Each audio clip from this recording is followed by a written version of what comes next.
1400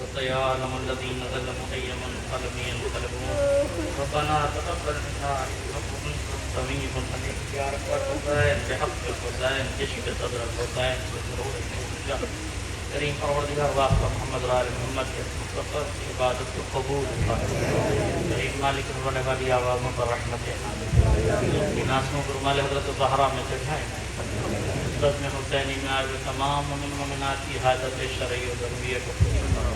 ہم نے جو بیماروں شفائے کاملہ عاجلہ عطا فرما، جو مقروض ہیں ان کے قرضوں کو عطا فرما، جو بے روزگار انہیں روزی عطا فرما، جن کے پاس روزگار اس میں پروان چڑھا۔ کریم پروردگار مومنین کے رزق روزی میں برکت عطا فرما۔ ملک عزیز ہندوستان پر رحمتوں کا نزول فرما۔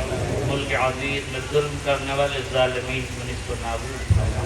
ملک عزیز میں دہشت پھیلانے والے دہشت گردوں کو نصف و نابود فرما۔ ملک عزیز کے پر امن فضا کو نفرت میں بدلنے والے اینکروں چینلوں کو نصف و نابود فرما۔ کریم پروردگار فلسطین کے مظلوموں کی حفاظت فرما۔ اسرائیل جیسے ظالم ملک سب ہستی سے مٹا۔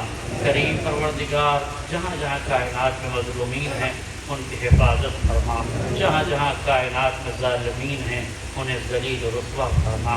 کریم پروردگار ہماری قوم کا دامن علم کے موتی سے لبریز فرما۔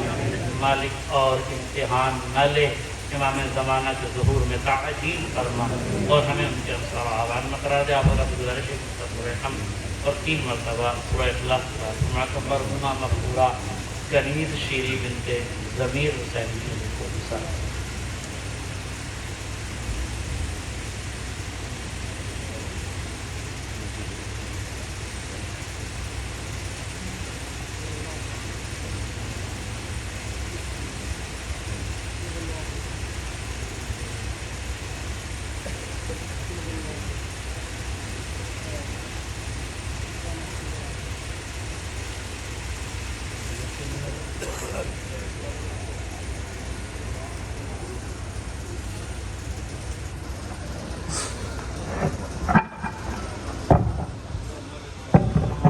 السلام عليك يا رسول الله، السلام عليك يا من الله، السلام عليك صفة الله، السلام عليك محمد بن عبد الله، السلام عليك خاتم النبيين وسيد المرسلين، السلام عليك يا رحمة للعالمين، السلام عليك يا أمير المؤمنين، السلام على الحسين وعلى علي بن الحسين وعلى أولاد الحسين وعلى أصحاب الحسين. السلام عليكم ورحمة الله وبركاته. السلام عليك مولا يا غريب الغرباء، السلام عليك يا معين الضعفاء والفقراء، السلام عليك يا شمس الشموس يا أنيس النفوس مدفون بأرض الفوس، السلام عليك يا إمام الرؤوف، السلام عليكم ورحمة الله وبركاته. السلام عليك يا مولانا يا صاحب العصر والزمان، الأمان أو أمان أو أمان. السلام عليك يا خليفة الرحمن يا شريك القرآن يا مظهر الإيمان، السلام عليك يا إمام الإنس والجان، السلام عليك يا حجة الله، السلام عليك يا بقية الله في الأرض، السلام عليك يا حجة ابن الحسن، السلام عليك ورحمة الله وبركاته.